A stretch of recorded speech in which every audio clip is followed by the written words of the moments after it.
Y hoy día voy a hacer otro nuevo video para cómo hacer slime.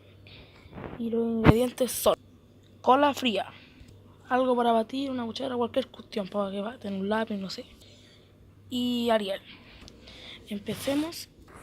Ya, primero que nada hay que echar la cola fría.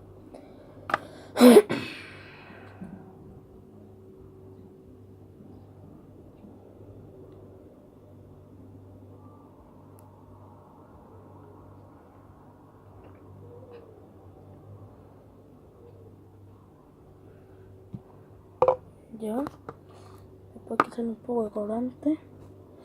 El único que tengo es color negro. Es lo único que tengo de color. Y vamos a batir.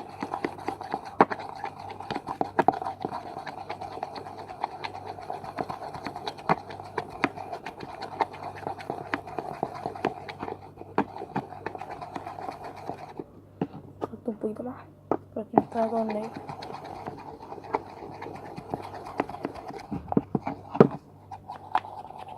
Les va quedando como así, ¿ven?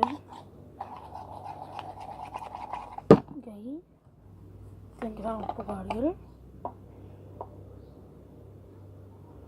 Un poquito nomás. Y van tomando las medidas. Como les va quedando. Y van echando y van revolviendo, echando y revolviendo. Y un poquito nomás hasta que vamos quedando ya.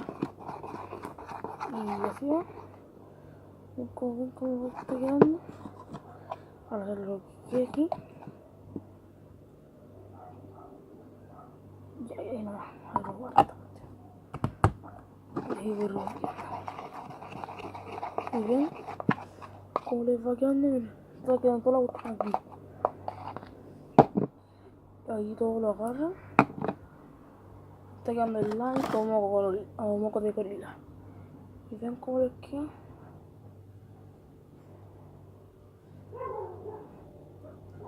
Es un moco de gorila, un moco de gorila. ¿Ven cómo les va estirando? Está quedando. Tienes que amasarlo nomás y les va quedando mejor. Esto lo dejo acá porque no va a poder estar.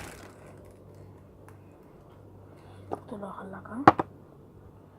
Y así lo va a quedar.